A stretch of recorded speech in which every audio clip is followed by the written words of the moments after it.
शिक्षा के क्षेत्र में बिहार जिस तरह से प्रगति किया है, अन्य प्रदेशों के लड़के आकर के बिहार में और पटना में कोचिंग हब में पढ़ रहे हैं। जो कोटा पहले जाते थे, अब उनका रेशियो आप देखिए, नया आंकड़ा है कि वो पटना में रह रहे हैं, वो बिहार में विभिन्न जिलों में आप पढ़ाई कर रहे हैं। तो ये सबसे विश्वास हुआ है। लड़कियां जो आकर के हॉस्टल से लेकर के सब जगह अपना कंपटीशन की तैयारी कर रही हैं। आज देश में देखिए जो सीबीएसई का रिजल्ट निकला है, वो बिहार के से टॉपर किया, पूरे देश में टॉपर किया है। आज बिहार एक ऐसा संस्था बन गया है और ऐसा एजुकेशन के मामले में कि मैट्रिक और इंटर में देश में सबसे पहले रिजल्ट देने वाला।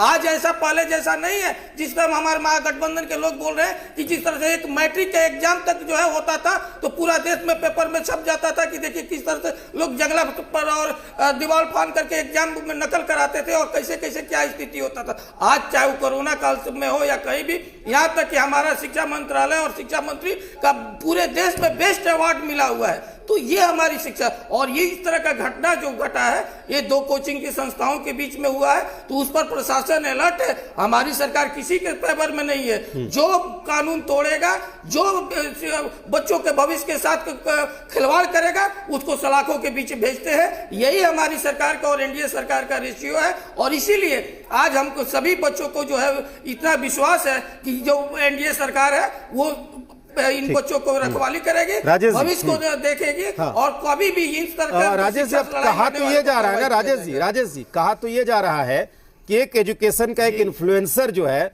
वो सरकार की जांच को प्रभावित करने की क्षमता रखता है। आरोप तो ये भी लग रहा है। देखिए ये आरोप लगाने वाला कौन है? हम तो कहेंगे कि जो सरकार का इन्फ्लुएंसर है, जिस पर आपका इंडिकेट है, उसमें महागठबंधन के शीर्ष नेतृत्व जाकर के उनके प्रोग्राम में शामिल होते हैं। ये तो हम भी कह सकते हैं, लेकिन हम इस तरह का कहिए ना, क्या दिक्कत है? इस तरह का जहां बच्चों से जुड़ा हुआ है, नहीं क्यों हम करेंगे भैया? जहां हमारा बिहार का भविष्य का जहां कंपटीशन का तैयारी कर रहा है और उस तैयारी में अगर इस तरह का राजनीति यहाँ दलगत स्थिति से छोड़ करके बच्चों के भविष्य के साथ करिए। जो भी इसमें माफियागिरी करता हो, जो भी बच्चों के भविष्य के कंपटीशन में इस तरह का करता हो, झूठी आंकड़ा पेश करता हो, तो उसको लेकर के अभी राजेश जी कुछ दिन पहले देखे एक देश के मशहूर पत्रकार ने इसको ये कर दिया। तो किस तरह से विपक्ष से लेकर के सब कोई टोल कर दिए, गोदी मीडिया शुरू कर दिए, सच्चाई सामने आ गया। तो इस तरह के कम से कम वही बात कर रहे हैं। जहां राजनीति करना है राजनीति कर, जहां बात बिहार की भविष्य की बात हो, देश के साथ का हो, तो कम से कम विपक्ष को इसमें